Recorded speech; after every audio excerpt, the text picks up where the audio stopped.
दोस्तों, KPS tutorial पर आपका एक बार फिर से स्वागत है और आज हम बात करने वाले हैं बहुत ही अच्छे टॉपिक पर। दोस्तों, इस टॉपिक पे हम बात करेंगे प्लाज्मा थेरेपी। उससे पहले थोड़ी सी बात कर लेते हैं कोरोना वायरस के ऊपर, क्योंकि दोस्तों ये वीडियो थोड़ी बहुत कहीं ना कहीं कोरोना वायरस से ही रिलेटेड है। ठीक है, तो इस बारे में थोड़ी सी बात कर लेते हैं। यदि कोई व्यक्ति कोरोना वायरस से ग्रस्त है तो उसमें एक लक्षण जरूर पाया जाएगा, अब वो है जुकाम का। अच्छा दोस्तों, जुकाम भी दो टाइप के वायरसों से होता है। ठीक है, जो 75% लोगों को जो जुकाम होता है, जो नॉर्मल टाइप से जुकाम होता है, वो हमारा राइनोवो वायरस से होता है। ठीक है, उसके बाद जो 25% लोगों को जो जुकाम होता है, वही जुकाम कोरोना वायरस की वजह से होता है। दोस्तों, आपको यहाँ तक तो समझ में आ गया कि राइनो वायरस की वजह से हमें नॉर्मल जुकाम होता है। जैसे कि हम कभी जुकाम हो गया तो उसकी वजह राइनो वायरस होता है, और कोरोना वायरस की स्थिति आप इस समय देख रहे हैं। तो एग्जाम में आपके ये दो टॉपिक यहाँ से कवर हो जाते हैं, राइनो वायरस और कोरोना वायरस। ठीक है। जुकाम सामान्यतः किसी व्यक्ति को एक वर्ष में अधिकतम 2 बार हो सकता है। यदि कोई व्यक्ति है तो उसे 1 साल में 2 बार जुकाम हो सकता है। वहीं दोस्तों, अगर बात करें बच्चों की, तो जुकाम सामान्यतः किसी बच्चे को प्रति वर्ष 6 से 12 बार हो सकता है। ठीक है, यदि कोई बच्चा है और उसे 1 साल के अंदर 6 से 12 बार जुकाम हो सकता है। तो ये दो टॉपिक भी आपको पता होने चाहिए।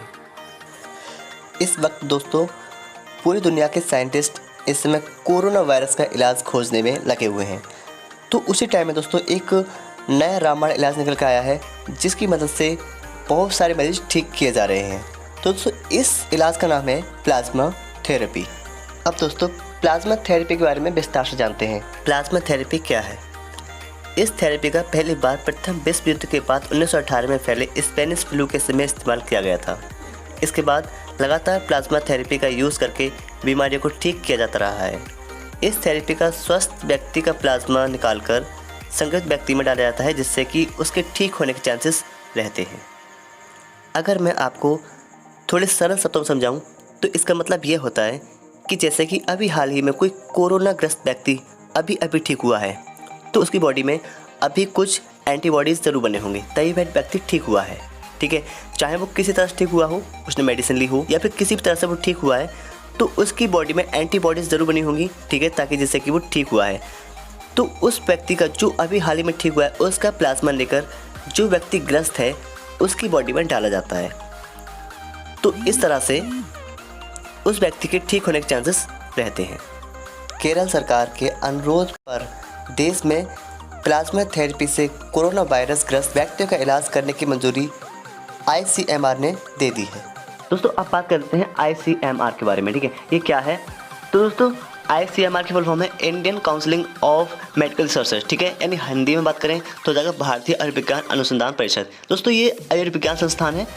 ये सबसे पुराना तो नहीं, लेकिन सबसे पुरानों में से एक माना जाता है। इसका प्रकार है व्यावसायिक संगठन और इसका मुख्यालय नई दिल्ली के अंदर है। और इसके सचिव एवं महानिदेशक की बात करें तो हैं डॉक्टर BM कटोच। ठीक है, तो यहाँ से भी आपके कई सारे पॉइंट एग्जाम के लिए तैयार हो जाते हैं। अब बात करते हैं प्लाज्मा थेरेपी कैसे काम करती है। तो दोस्तों, जब कोई व्यक्ति किसी वायरस को हराने में कामयाब हो जाता है तो वह एंटीबॉडीज़ बन जाता है और उसकी इम्यूनिटी कम और लंबे समय के लिए मजबूत हो जाती है। इससे इम्यूनिटी सेल्स से प्रोटीन उत्सर्जित होता है जो प्लाज्मा में पाए जाते हैं।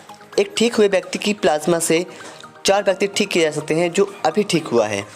उसकी बॉडी से कम 800 ml ब्लड प्लाज्मा निकालकर उसमें से कम 4 व्यक्ति को 200 ml प्रति व्यक्ति को प्लाज्मा देकर ठीक किए जा सकते हैं। तो दोस्तों, कैसी लगी आपको वीडियो कमेंट करके ज़रूर बताएं, क्योंकि दोस्तों हमें आपके कमेंट का बेसब्री से इंतजार रहता है। हम आपके कमेंट से ही अपनी वीडियो को जज कर पाते हैं। दोस्तों, वीडियो पसंद आई हो तो लाइक करना और अपने दोस्तों के साथ भी इसे ज़रूर शेयर करना। अगर आप हमारे चैनल पर पहली बार आए हैं तो सब्सक्राइब कीजिए, उसके बाद जो बेल आइकन है उसे ऑन ज़रूर कर दीजिएगा। धन्यवाद दोस्तों।